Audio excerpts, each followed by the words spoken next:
You just see his faithfulness, you see his hand working, you just know beyond a shadow of a doubt he's with me and fighting for me, even in the deepest, darkest places where I feel like I'm by myself. A little bit about my background is I grew up in a family. My parents got divorced when I was about 5 years old.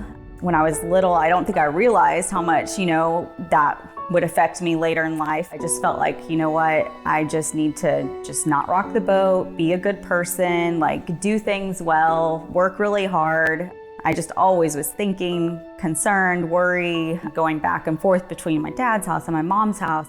Lots of things where a lot of people, their childhood was free and happy, and that I felt like a lot of weight came on at a young age. And so I kind of did the try hard, do everything good, don't rock the boat, don't be a pain or, mess anything up with my parents. And then about when I was a teenager, it was kind of like, okay, forget all this. This has been really hard to do, really, to do everything just right, to be perfect, to be good. And I think I came to a point too of just kind of everything had surfaced up that I'd put under, and realizing, there's really just a lot of anger, a lot of hurt, a lot of who do I trust in life? Do I trust God? Do I not?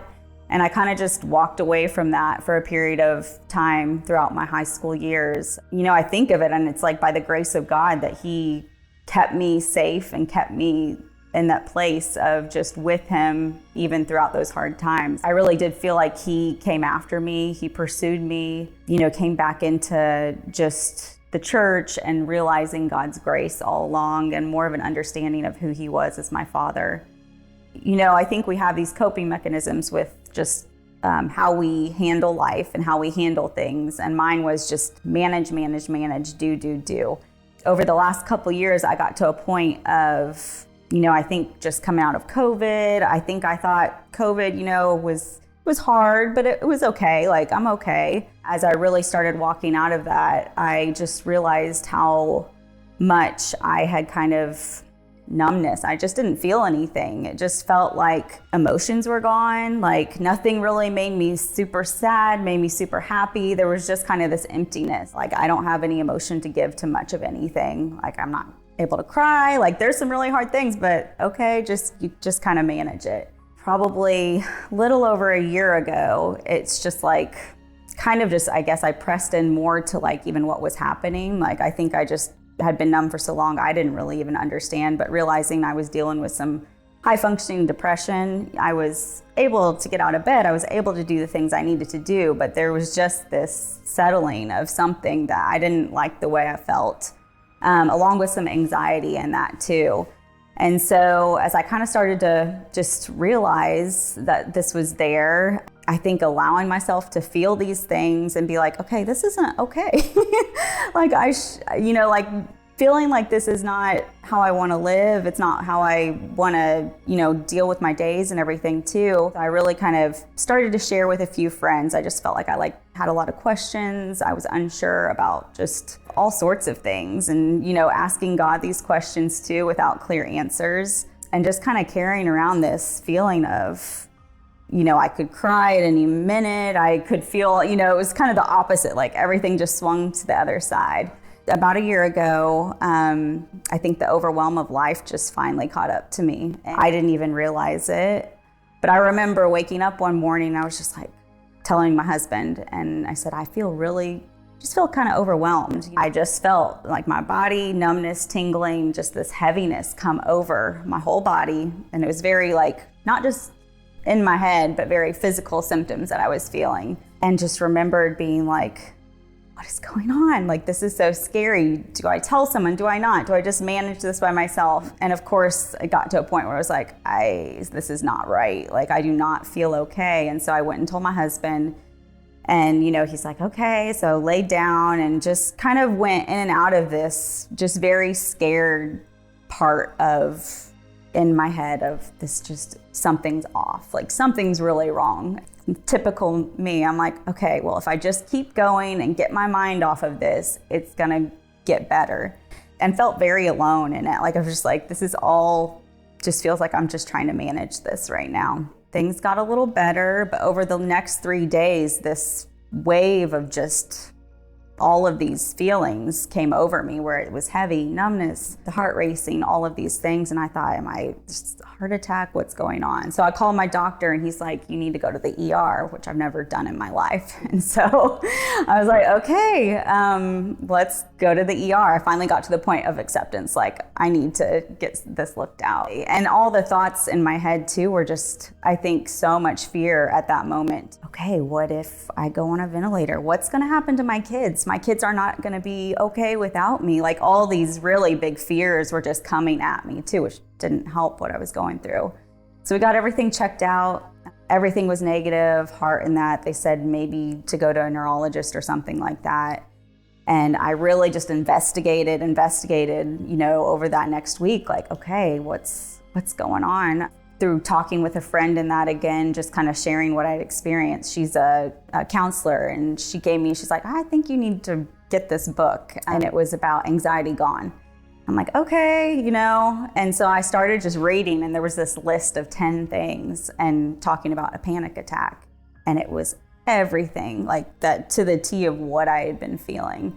So then I'm like, no, like, this doesn't happen to me. Like, I'm okay, like, I can manage this. And so it actually was just a really scary time, where it came and went over a period of months, where the anxiety just was so intense. I would have a hard time going to the store by myself. Never had a hard time driving in a car by myself on the highway. Never thought about it, but it's kind of like that anxiety just took over my mind of, oh my goodness, the physical symptoms came on, all of it, where I just really had to just calm myself. I remember just, praying, like, Jesus, help me, because I don't have any other words right now. Pulling over, because I'm like, do I turn around or do I keep going? What do you do? Like, I just felt very scary. Well, I think at that point, after I'd experienced the first wave of the panic attack and the intense feelings, my fear was that when it started again, it was going to escalate. I remember driving like 5 minutes to get to my daughter's field trip. In those 5 minutes, I was fine, but in those 5 minutes, everything started happening, and feeling like I'm gonna be the parent who passes out at the field trip, and they're gonna be taking care of me, and like, I can't take care of what I'm supposed to do, is be strong, be a mom, and take care of everyone else.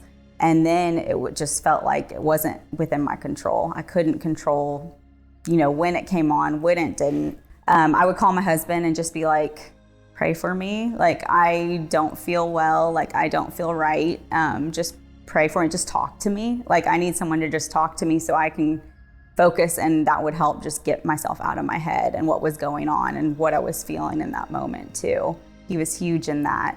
I think at first I felt really crazy. Like, I didn't want to share, like, I went to the ER, nothing was wrong. Okay, like, let's move on. But then it became very apparent that it was more deep than that and more going on than that. But I had a friend who I could share with, and she was understanding. She didn't make me feel crazy. She just really helped to normalize, in a sense, like, these things do happen, and it's something that people do experience, and there's help out there for it too. And I think that was the big thing, knowing that there was help. There were people that could help me, and there were things that could help me. I think if someone would have just been like, trust God, like, it's all gonna get better, it just wouldn't have helped at that point in time. But people that really would listen and hear without going into fixing it, but encouraging, and that really did help. I remember another friend just talking about the valleys of life, and how when we're in those valleys, it feels really alone. And I just remember crying, because I was like, that's exactly how I feel. Like, it just feels really alone right now, even though other people have walked through these things, and you're not alone, all these things, but there's those feelings there to it too. It was a time of I just really feel like God saw me, and he was so close to me. It didn't mean that everything changed or got better right away, But I just remember asking, like, what's the next step? Like, what do I do now? He'd already put on my heart, go to a therapist, go to a counselor, like a Christian counselor, just to process life and everything to it too. And so I took those steps and went to someone just trained in how to deal and handle and listen and give tools to help. And I just remember sitting there, and she just listened for a while, and she's like, you're just like, you've been carrying this weight, like just kind of like working out, like you're carrying this weight. And it's just what you do, like you manage, and there comes a point where it all just wears out. And that's what had happened, I think. Everything had just kind of given out, and that's when you have to just stop and be like, can't keep going like this. And so I just kind of slowly started taking those things, sharing more with friends that were close to me. A doctor, did suggest medication for anxiety, and I'm totally not a medicine person. Like, take zero. I'm very proud of that. Like, I don't want any, no thank you. And I kind of sat there and I was like, okay. I mean, you can write it, but okay. And like, it took a week, and I finally was like, you know what? God uses all things. He really does. And so I did start that, and through counseling, through prayer, through just being real, and through medication and different things, I slowly started to see that life come back, and to be able to function daily and do the things I needed to do for my kids, for my family, without having these full-on like attacks where it just felt too much to handle. God's just faithful to walk through it. And I've looked back recently just of the journal entries and the things that he spoke to me during that time, and just the way that he's just so patient, and he's so gentle, and he's so tender with us. And in our hardest times, he's there and he's helping. I just remember like standing at the sink throughout this time, and there was a Lauren Daigle song that I would just play. It's called Rescue You. And I don't know. It just says, I hear you whisper underneath your breath. I hear your SOS. I will send out an army to find you in the middle of the darkest night. It's true. I will rescue you. I will never stop marching to reach you in the middle of the hardest fight. It's true. I will rescue you. And I just remember those words being like clinging to him, because I needed so much that from God, like just to know that he was with me. He would rescue me from what I was feeling and what I was going through. And I still have these songs that I go back to, but just the music, the pictures that he gave me, things that I could cling to and speak over myself to during those times. Just because you've gone through something and there's the victories there, it's not just everything's perfect, everything's okay. And then another thing too I was just thinking of is a theme, and I still live by it, but is just showing up. I really felt like that was something that to the core of just inside me that the Lord was speaking to me is most Sundays, church, I didn't feel like showing up. Still, sometimes there's battles of showing up. And every time I just felt like even getting to church could be the biggest battle ever, just internally. My husband would leave to go early to help serve. And those were those moments where I just feel overwhelmed, but just keep showing up. I felt like he just said, keep showing up, and he'll work in just the showing up. It's not the doing. It's not that I have to feel great about showing up. I could walk in and maybe still not want to be here, but there was something in that kept me and held me. Kind of was like a statement, like, I'm not giving up. Like, he's like, keep fighting. I'm with you. I think it's just something that's just to the core, and it can be the little things in life. Like, you show up to it. You show up for your kids. You show up for your family. You show up for your friends. There's just a theme there. And I feel like he just said to me too, is because I will continue to show up for you. And he does. He's like, no, I've shown up. Like, I'm with you. It's okay. You're not doing this alone. And I'll forever be grateful for that. I know life will take me other places. There's going to be other challenges that'll hit me in new ways. This life isn't meant to be easy. It's not an easy journey sometimes, but I know I won't do it alone because he's with me.